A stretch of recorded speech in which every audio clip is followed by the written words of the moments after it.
Hi friends, मैंने अभी ये एक स्विफ्ट लिया है जिसको मैंने एक्सचेंज किया है अपनी एक प्रेजेंट जो मेरे पास बहुत ब्यूटीफुल ग्रीन कलर की एक्स्टर थी। दैट वाज नाइस, ब्यूटीफुल और स्टर्डी भी थी, बट ओनली थिंग वाज वो ऑटोमेटिक नहीं थी। तो आई वांटेड एन ऑटोमेटिक, तो उसके लिए ये लिया है थिंकिंग कि ये अच्छी एवरेज देगी और चलाने में भी आसान होगी। एंड लेट्स सी इसका क्या है। तो उसमें कई सारे प्रोज हैं और कुछ कॉन्स भी हैं, मेरे कुछ कंसर्न्स हैं जो मैं आप लोगों से शेयर करना चाहता था। तो लेट्स सी आगे कैसी चलती है ये।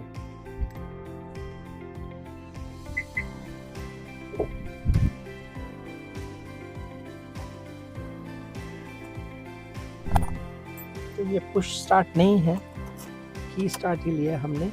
और इसमें बेसिकली क्या है कि एक तो ये नीचे की तरफ ड्राइव होता है और ऊपर ये रिवर्स है, और एक इसमें मैनुअल है, मैनुअल प्लस माइनस भी आप कर सकते हैं, विच जैसे कि अगर हिल्स में हो तो उसके लिए बेनिफिशियल होता है।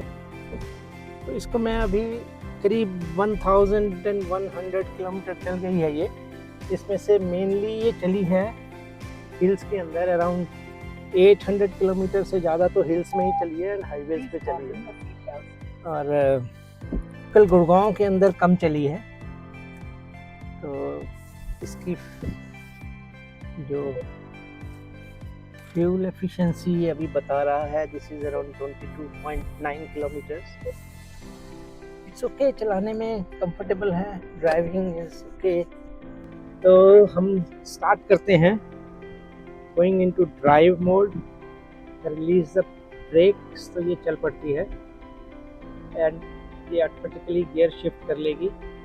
गोज अप टू 3000 आरपीएम तक ले जाता है ये, और फर्स्ट सेकंड गियर के लिए, और which is too high I think. Third fourth के लिए ये 1500-2000 की रेंज में लेता है। और अदरवाइज इट्स ओके, मतलब हिल्स के अंदर भी कोई दिक्कत नहीं आई मुझे।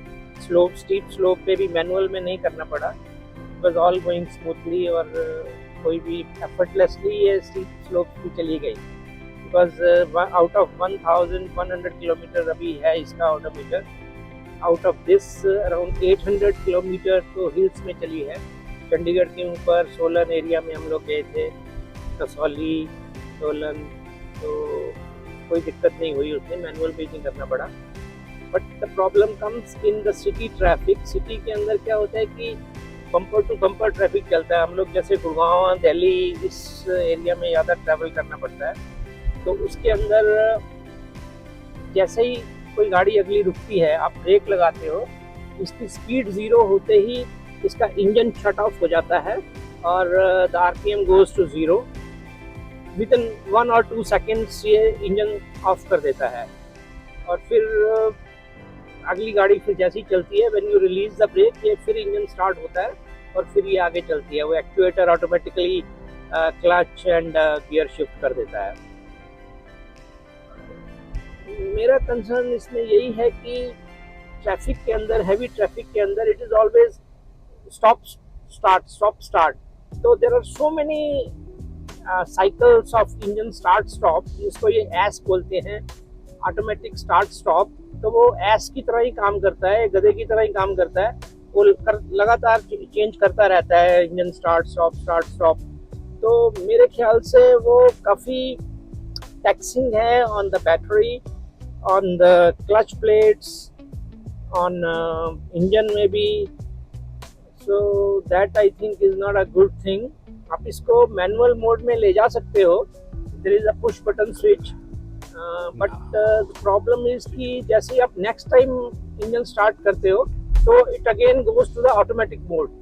जबकि होना ये चाहिए था कि ये it should remember the last mode it was working in, जहाँ इसमें कोई टॉगल स्विच हो जो कि हम इसको ऑटो में या मैनुअल में कर सकें, विच इज़ नॉट देयर। तो that way I think it is not good.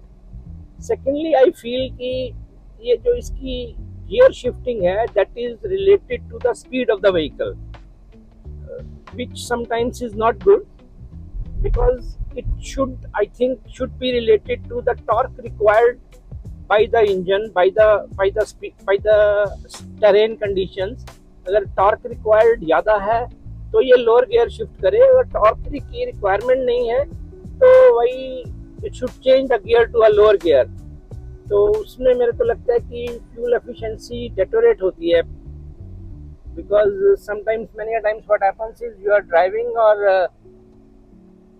आपके पास ये चॉइस होती है कि आप चलती गाड़ी को न्यूट्रल कर दें, like there are gentle slopes around. अगर जैसे आपको 1-2 डिग्री का वर्टिकल एंगल, वर्टिकल कर्व मिलता है, 1-2 डिग्री का वर्टिकल कर्व होने से आपकी गाड़ी अगर न्यूट्रल में है तो एक कांस्टेंट स्पीड से आप उसको ले जा सकते हो without putting too many brakes and with a good fuel efficiency.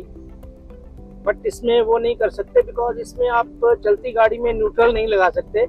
You have to put the brakes, 0 speed होगी तब आप गियर शिफ्ट कर पाएंगे। That's also one of the negative points.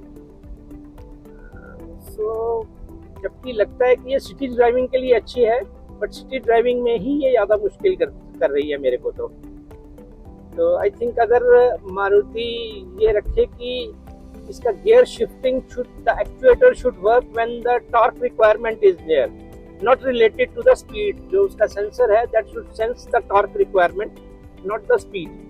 So those issues which I face with this car, I've shared with you.